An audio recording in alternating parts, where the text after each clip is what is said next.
በባህር ዳር ከተማ ለሁለት ቀናት ሲካሄድ የቆየው ሶስተኛው ሀገር አቀፍ የሃይማኖት ተቋማት ጉባኤ የሰላም ኮንፈረንስ ተጠናቋል። ጉባኤው በተለይ በክልሉ ዘላቂ ሰላምን ለማስፈን የሚደረገውን ጥረት ያግዛል ተብሎ እንደሚታመን የኢትዮጵያ ሃይማኖት ተቋማት ጉባኤ ጠቅላይ ጸሐፊ ቀሲስ ታጋይ ታደለ የከተማዋን ማህበረሰብ ጭምር በማሳተፍ በአደባባይ በተከናወነው የማጠቃለያ መርሃ ግብር ላይ ተናግረዋል። ዛሬ ሶስተኛውን ሀገር አቀፍ የሰላም ጉባኤ በውቢቷ የክልሉ ዋና ከተማ በሆነች ባህር ዳር ከተማ በማዘጋጀታችን ከፍ ያለ ደስታና ክብር እየተሰማን ሲሆን በክልሉ እየተደረገ ያለውን ሰላምን የማጽናት ታላቅ ጥረት ያግዛል የሚል ተስፋም አለን። የዚህ ሀገር አቀፍ የሰላም ኮንፈረንስ ዝግጅት ዋና ዓላማም በአገራችን አሁን ያለውን የሰላም እጦትና ያለመረጋጋት ችግሮችን በዘላቂነት ለመፍታት በሚደረገው ጥረት የሃይማኖት ተቋማት የበኩላቸውን ገንቢ ሚና እንዲወጡ ለማነሳሳትና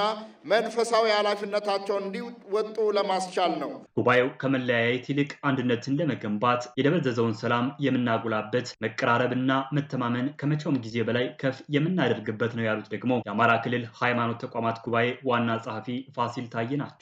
የሃይማኖት መሪዎች ሰላምን ማጉላት በልዩነቶች ውስጥ አንድነታችንን የሚያስተሳስሩ እሴቶችን መጠበቅ ላይ በትኩረት ልንሰራ ይገባልም ብለዋል። መሪዎች ሰላም ከተነጋገርን ህዝባችን በሰላም መንገድ ይሄዳል።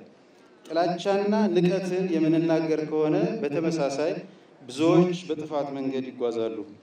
ከዚህም በተጨማሪ ምሬትን ሳይሆን ጥበብን፣ ትዕግስትንና ይቅር የማለትን ድፍረት በትውልዳችን እናስርጽ።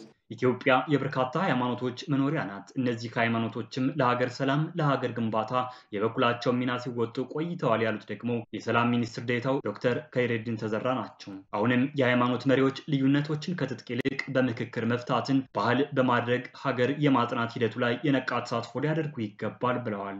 ከምንሽር ይልቅ ምክክርን እንዲያስቀድም እየጀመራችሁ ያላችሁን ስራ እንድታጠናክሩ መልእክት ያስተላለፍኩ እዚህም እዛም የገጠሙን ችግሮች ከእምነቶቻችን፣ ከአስተምሮቻችን፣ ከሊቃውንቶቻችን ህልም ጋራ የማይሄድ መሆኑን ከልብ አስበን ትላንት አመላቸውን በጉያ ስንቃቸውን ባህያ ጭነው እችን የመሰለች ሀገር ያስረከቡን ቁጭ ብለን ተመካክረን ተነጋግረን ሀገር የማጽናቱን ስራ ያለው የአያቶቻችን ትልቅ ውርስ ነውና ይሄን ውርስ ለማስቀጠል አደራ ማለት እወዳለሁ።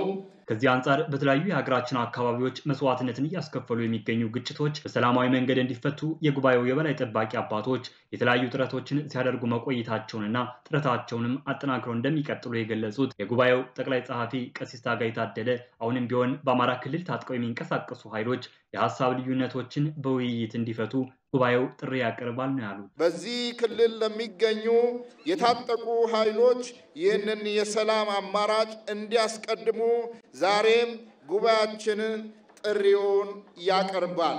መንግስት እንደ ሀገር ሰላምን ለማጽናት የጀመረውን ሁለንተናዊ ጥረት በማጠናከርና በማስፋት ጅምሩን እንዲያጠናክር በራሴና በጉባኤያችን ስም ለማሳሰብ እወዳለሁ። በሰላም ኮንፈረንሱ የተለያዩ ሃይማኖት አባቶች ስለ ሰላም የተለያዩ መልእክቶችን ያስተላለፉ ሲሆን ቀጣይ ለሚካሄደው አራተኛው ሀገር አቀፍ የሃይማኖት ተቋማት ጉባኤ የሰላም ኮንፈረንስን ለማዘጋጀትም የሐረሪ ክልል የሰላም ዋንጫውን ተረክቧል።